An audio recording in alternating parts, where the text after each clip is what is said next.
I'm Craig Thielen, and this is the 1% Better podcast. Today I'm speaking with my good friend, Pat Brickson. Pat's a senior data consultant, and he is a lover of music, to say the least.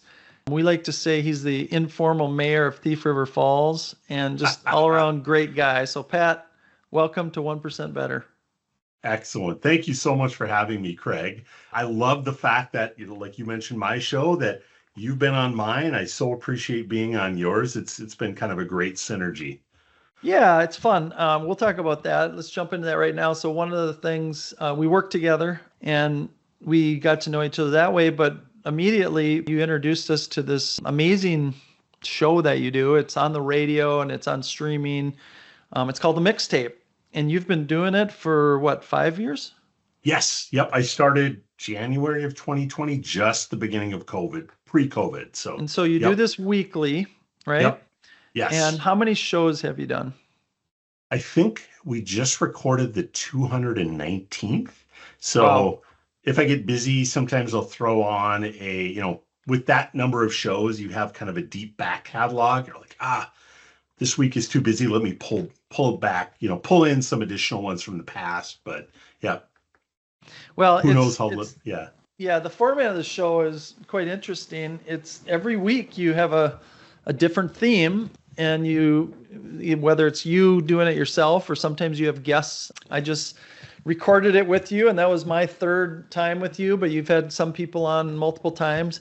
And there's always a theme. And so you create a mixtape. Back in the day, we had cassette tapes and we would mix different songs and get our favorite songs and record it on our cassette tapes, right?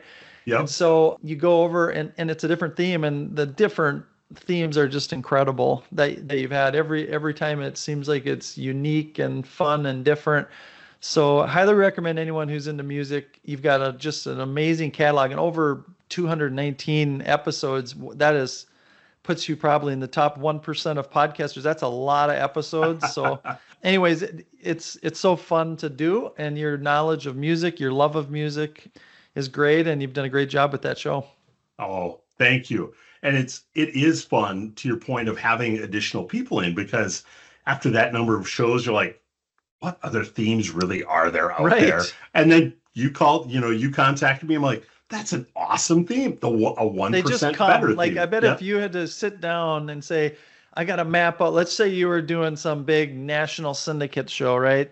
Yep. Not that Thief River Falls, the radio station there isn't big, but if you had like a company that said, hey, you got to give us the next 10 or 20 episodes, you'd probably really struggle to say, what the heck can I come up with? But I bet every time somehow they fall into your lap, or they just come naturally. Just during the course of your day, you run into someone, right?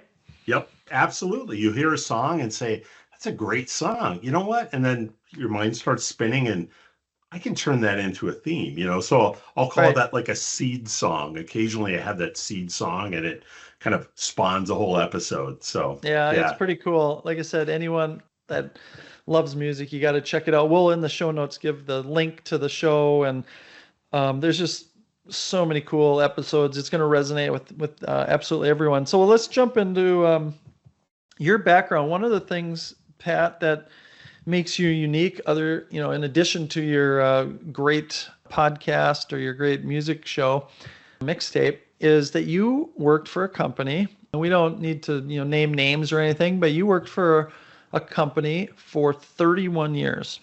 Yes. Yep. Almost and 32. Now back when you and I were roughly the same age, but back when we were, just getting into the workforce, that was quite common. I mean, people work their whole life at companies, General Mills, Cargill, those kinds of companies, 3M, that was the norm back in the 70s and 80s. But today, that is absolutely incredibly unique. In fact, I work with a lot of companies, as you know, and a lot of people, and I can maybe on one or two hands name people that have worked for the same company for over 30 years now. So first of all, maybe just talk a little bit about that. Did you expect that? Was it, something you just say, hey, this is just going to be my life. I'm going to retire there. And was that the norm, or, how did that happen? Tell us about that. Yeah, that's a good question. I think, living in Thief River Falls, rural Minnesota, Right. it limits your options, so to speak. And Sure. I don't mean that in a negative way, but it forces you to ride through some of the bumps that you maybe wouldn't have, like if I had been in the Twin Cities and had, a huge market of jobs that I could have maybe Right. Or you applied had like to. recruiters calling you every Yep. week saying, "Hey, the next company wants you, the next company wants you," right? Yep, exactly. And it was a big deal to pick up and move to consider. My wife is the principal of the Catholic school here, so she's got roots. We have three daughters that are all now have all graduated high school and are either in college or graduated college. So it would have been hard to move away from them. But yeah, I guess I just kept on keeping on. When I first started at this organization, it was, pretty small. There was like maybe 300 people, and it was very much, it felt like a family. And to this day, some of my best friends are the I ones bet. that I'll mention a name, Jack Rominski, Kevin Iliff. These guys both work there. Every other week, we still get together and have Yeah, that's great. discussion. So I think it was that feeling back then that really helped. So we could kind of lean on each other and lean into each other. But, to your point, it was common. Like my dad worked as a grain elevator manager in Fisher, Minnesota for 40 years. I would bet that maybe your parents both had long time jobs that they worked at as well. Yeah, So, my dad, my mom was mostly a homemaker, and she had a couple jobs just to sort of maybe help make ends meet. Kids need braces or something. So yep. my dad really, interestingly enough, again, in a town similar to Fisher, town north of Detroit, well, Callaway, we had our own elevator, but 130 people, and there wasn't corporate jobs around there. You were a farmer, or you ran a store, or you did something, construction or something. So he Yep. really had three completely different careers, which is quite interesting. He was a farmer, Okay. and then he bought a service station. We would call them a gas station. But back then it was a service station because you did everything. You were a mechanic, you serviced the car, you filled the gas, you sometimes you gave your customers loans. I mean, you had a tow truck, you did a lot of different things. It was full service. He did that for 20 years. So farm 20 years, that 20 years. And then he was a postmaster. So completely different. And he did that for 20 years. So completely. And then I think after he retired for another 20 years, he was essentially a volunteer, and he went around to hospitals and he volunteered in all these different organizations, the Lions Club, Catholic Yep. Aid Society, all these, places. And so it's quite interesting, but that's small town America, right? Absolutely. Yep. And because I'm sure to your point, three different careers, but he knew everybody in He knew Callaway everybody. and Yeah. the area. So it was kind of like it was a natural transition, right? So Yeah. that that And was my dad. you know that Yep. world. So, I mean, and part of what, your experience was somewhat like you grew up with the company. Like you said, this company started very modestly, and it, over the course of 20 to 30 years, grew immensely, like probably far beyond not only your dreams, but anyone's dreams, right? As far as how big it Probably. got. And so you had opportunities to grow and get into leadership and management. And so you probably at certain times just thought, hey, this is never going to end, right? I mean, the Right. company keeps growing, I keep getting opportunities, we keep getting bigger. It was a great thing. But then there was that moment where, things started to shift. Yes. The Yep. company was, as they do when they get big, they get, different leadership, they get different strategy. They're now a global company. They have shifts in global economic conditions. They have to make big decisions with investments. They built big plants and big distribution centers. And so there's shifts in that. And you found at one point not too long ago where, hey, maybe this isn't the place for me. Maybe they're shifting directions and don't know if this is the right place for me. So how quickly did that happen over a course of years that you sort of recognized and felt maybe this isn't the right place anymore? Or was it like all of a sudden, I'm going to just keep going, all of a sudden, wow, this Yeah. something needs to change here? Just describe that, because after 30 years anywhere, Pat, Yep. that's a big shock to go, hey, I'm not going to be here anymore, or maybe I'm not going to be here anymore. Yes. It was, yeah, it definitely was interesting. I would say, so I was with the company until early 2024. I think in about 2019, I started to feel like, is this the right thing for me? How do I feel comfortable, with my leadership, with my role, with my team? And there were certain things I'm like, I felt like this is, I was the perfect fit for, and other things Yeah, it's like, was a struggle, and sometimes you work through them and sometimes you think this is not something that really feels like it fits me. There were yeah, when you're with a really large organization, you're kind of forced, if you want to continue at that executive level, you have to, for lack of a better term, make some concessions. And there were sure. concessions I just didn't want to make. But yeah, I mean, I grew up, uh, my background is computer science. I got a major in computer science. So I was a software engineer, a database administrator, moved in because I had been there so long. It was the natural Yeah, fit to move natural. into the leadership role. And so I said, well, I don't want to turn down a challenge like that. So I got into it, and I was always, I approached it very nervously. Like I lacked a lot of imposter syndrome that. Yeah, I mean, another way I would describe, I mean, I worked with you enough, during some of that period, not the early period, but the later period, that you have also, I would say, humility. And a lot of people in leadership positions either don't have humility or they don't show humility because they believe maybe it's a weakness. And so they Yes. want to show this, and maybe that's what you meant by imposter syndrome. But you were very, humble, not, trying to act like you had all the answers, not trying to sort of act like the boss and make decisions. And so I think that's a strength, frankly, but it's not typical in leadership positions, especially as you continue to go up and up and up. So is that Yes. what you were referring to? Yeah, absolutely. Absolutely. It is a strength, but it can also be seen as a weakness. To your point, my personality is such that everyone thinks of me as the nice guy, which can be helpful and harmful. I think there were certain times where it's, when you're with an organization that long, you tend to be a little bit written off as like, well, that's who you are. You're in this box. Sure. I don't ever see you getting out of that box, and so it's an uphill battle to get out of that situation as well. Sure. So, yep, Yeah, it's natural. I mean, any organization sometimes that happens by, a certain person that is above you, and sometimes you get locked into a persona or reputation. That's normal.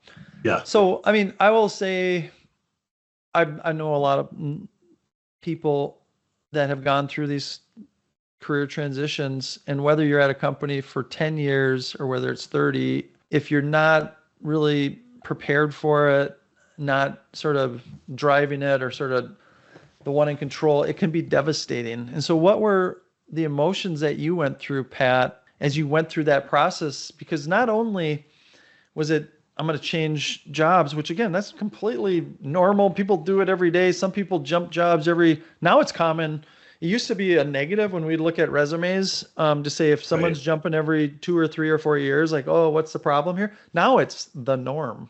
yeah, it And if is. somebody's at a company too long now, we go, well, geez, are they able to shift and learn? So, it's completely normal to shift jobs, but I guess what emotions did you go through when you were going through that? It was kind of a lot of highs and lows. I think when we first started working together, I was really excited about the direction we were taking. We were essentially entering, implementing like a sort of a data centricity type direction for the company. And that was exciting. There were so many new For sure. things and Yeah. so many new ideas. So it went from that to, struggling to sell it to the leadership.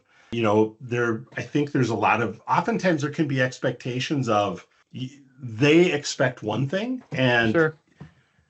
you have to kind of constantly communicate that, you know what, this is how it really is. You may expect, me to rub the lamp and have the genie pop out and solve all Yeah, it's problems. magic. You're gonna It's get magic. you Yep. get all this money and all this, everything's gonna be easy, right? Yep. And I think over time, I would say, especially over the last couple of years, I started to more and more find difficulty, for lack of a better term, pleasing leadership and helping. There were certain issues that the company had that they felt like were really hot button issues, Right. and I think they expected, oh, this will solve all of those problems, Mm, and they didn't. But that's just nature, because it takes time. It's, you plant seeds, right. and oftentimes you have to invest money, time into it. And I don't know that the company was always willing to do that. There was Yeah. a lot of impatience, I think. But I mean, it's the organization. So yeah, I would say it was hard. It went from being very excited to being disappointed to being just, there's a certain amount of you feeling, for lack of a better term, humiliation, because Yeah, you're like, oh my God, am I, am I, am I that bad? It is a blow to your ego for sure. that you can't quite make those connections, and you don't get a lot of, well, and the higher you move up in an organization, you probably get less positive feedback, and Oh yeah. There's that's no just the doubt about nature of it. that. There's Yeah, no doubt right. about that. And Yep. like you said, you were at a level in the organization. You weren't at a level that, someone was just saying, "Hey, go do this, go learn a new skill set, go do this." You were trying to shift an organization. And so it's all about influence, and it's all about, Yes. having different skill sets, selling, instilling confidence. And then of course you were in a tough position because this was a massive change. This was essentially changing an entire mindset of like data being sort of a technical thing or an IT thing to being a business and an asset of the organization that every part of the business needs to embrace. And so it was a very strategic move. And it's again, you said it earlier, there's lock-ins. Well, what does Pat know about this? He's grown up in IT, and he's Yep. got a certain skill set. So what does he know about this? Yet you're trying to sell them on, hey, this is the right direction. So it was definitely a challenging position. But where I was going earlier, Pat, is not only were you coming to grips with, the company's changing and evolving. Am I at the right level? Is this the kind of work I want to do? Am I able to be effective? But you were also, it's not like you had 10 other options in town. Yes. So this was Yep. a very big move for you because you're a long ways away from a metropolitan area. Although, through COVID, we now, work remote a lot more. So that's definitely of a great benefit. But it's a pretty hard thing to be facing, that kind of a change when, again, there's not a lot of options in town. So it's a roller coaster, like you said, and you Yeah. were in the middle of it. I mean, I felt for you because it's anyone who goes through it, and you and I were just talking on this mixtape episode that we did, that change is hard. Yes. And Yep. it's like some of the words that you use, am I a failure? This is embarrassing. Well, sometimes you have to have some of those to get to the next level or to get to a different set of awareness. One of the Yes. sayings that I love, you and I were talking on the last show a little bit about these simple truths.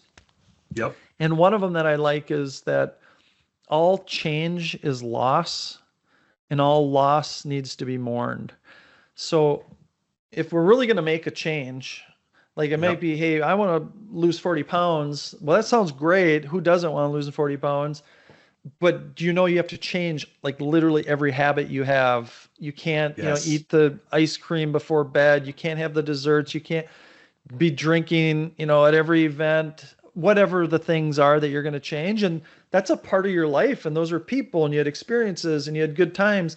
And if you're going to move on to this next person that you're going to become, you have to let go of that old person. And so in the True. same way with you had to let go of that old persona, that old role, that title, those relationships to some degree.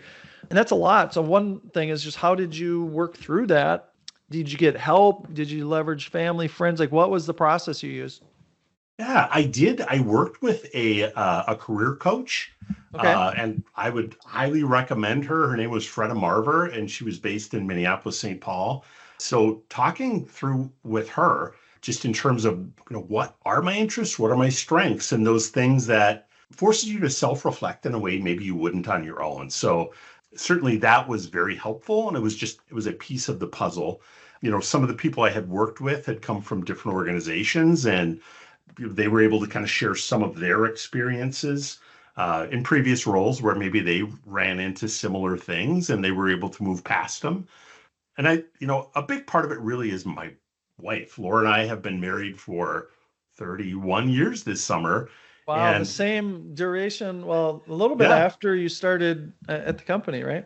yep, Yep. exactly. Yep. We got engaged, I think, the year after I started, but so supportive. And that was extremely helpful. There was just I am on your side. We'll get through this. We'll figure it out. And as were my kids, but my kids were not at home, but they were always very supportive. So I Yeah. always had that support of friends and family. But yeah, so Very good. Well, it's now been what, a year and a half, two yes, yep, years, year and a half. year So and a half. what would you say, just looking backwards on the whole thing, what did you learn from it? I would say, that, I was in a leadership role. I do enjoy the technical aspects of it. I Yeah, forgot how much I love to solve problems. right. And one of my favorite things really is to help people one on one. And I have been able to do that. So that has been that, essentially kind of coming back to that things that I maybe had not thought of when I was earlier in my career. Now I look back and say, oh yeah, you know what I'm doing right now really fulfills me just like it did back then, where I can kind of be that problem solver and help people get over humps that they never would have, on their own. So I think it's just learning what really fills my cup. So I think that really was a lot of it. Certainly work-life balance as well. I'm able to not stress, 24/7 Yeah. Yeah, like you're like I carrying was, a but lot of weight on your shoulders and you probably didn't even know it at the time, but a lot of stress and anxiety. oh, absolutely. Because you can never please everybody. And I'm Right. a person who Right. wants to try to find the win-win. And that's hard. And it's stressful when you can't. So yeah, I think I found that it was a good time for me to step back. And I've so appreciated learning a different organ, not only different organization, but just a different type of business Yeah. and having new experiences and reforming relationships from the ground up. It's, experiences that a lot of people who shift jobs frequently or every few years have that I didn't have. So Hmm. it allowed me to grow in a way that staying with a company for 32 years I wasn't able to do. So Right. yeah, Yeah, and yep, you wouldn't have done it naturally on your own. That's the thing about, people that shift jobs. Sometimes their ego, sort of prevents them from even considering different jobs, whether the job is quote unquote a lower level or whether it's even, if you shift away, and I, mentioned my father shifted careers. If you shift a, like a career, you are starting from ground level one. You're starting entry level. You don't go from expert of this industry and expert to this industry, right? And right, so you have to kind of start over. And for a lot of people, that's a big hit to their ego. Like, I was a master at this technology. And yep, now if I switch to this new technology, I'm going to be an entry level. I can't do that. I'm senior. And it's sometimes you have to sort of be forced into that because a lot of people don't naturally just say, well, I don't care. I love learning. I'm going to start over. That it doesn't yeah, seem like that's a natural thing for people.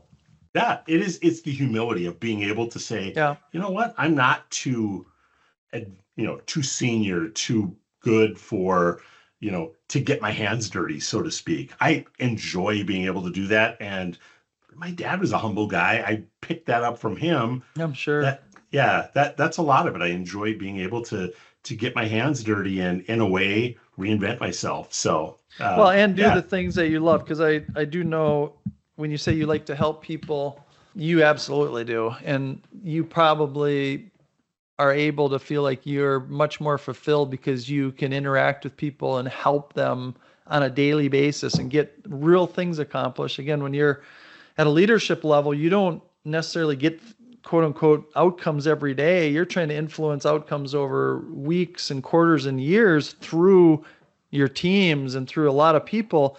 And it's all indirect a lot of times. That's right. And so Indirect that sense direct. of accomplishment with saying problem, I know how to help. I'm going to help you resolved. You can do that sometimes, within a day, and that must feel pretty good, right?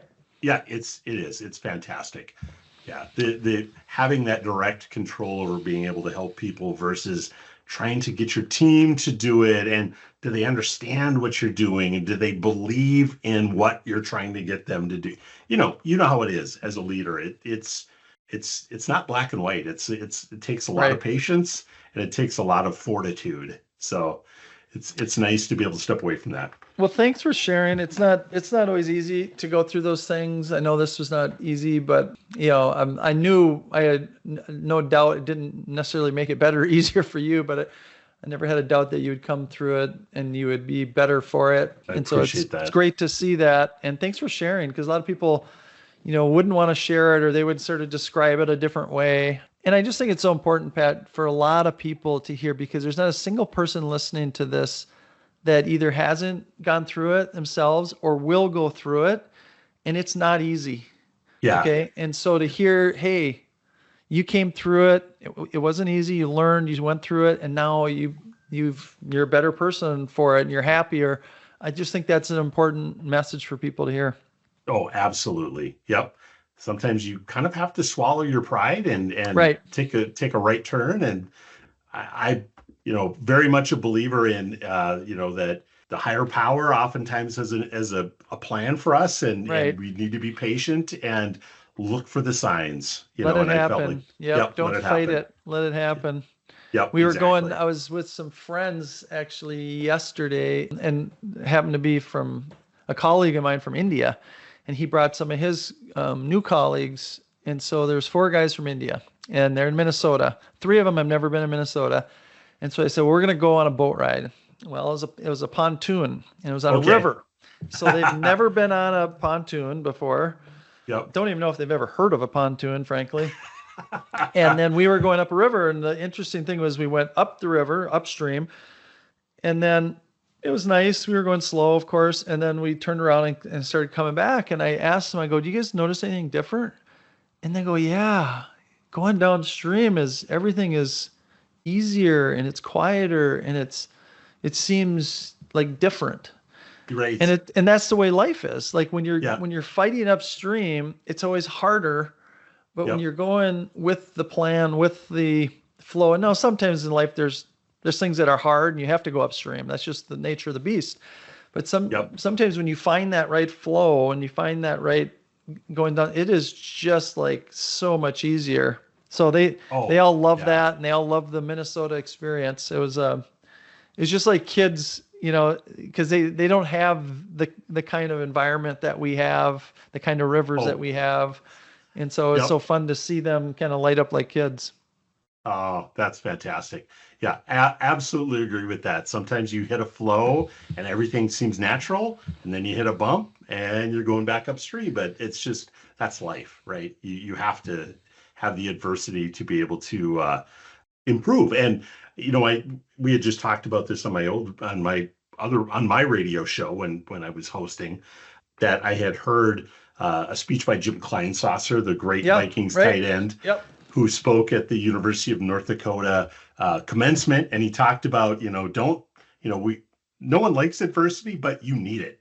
And and he talked about how in his first few games, he felt like he was on top of the world, and then they put him in at running back, and he didn't run the route right, and the ball popped out, and then later in the game he gets so worked up, same thing happens, and he just had to settle down. He was humiliated. He watched the tapes, he studied. It's you learn if you're patient and patient with yourself, you can get through that. I appreciate that message. It's a good one. He's such a great story, like at so many levels. If he were to, first of all, he should never have been in the NFL. He doesn't look like an NFL player. He's not the Yep. right size. He's very large, and he's got, the big bones and the big neck and I mean, he's just a monster, but he's not very Yep. tall. And so he's Yep. not big enough to be a lineman.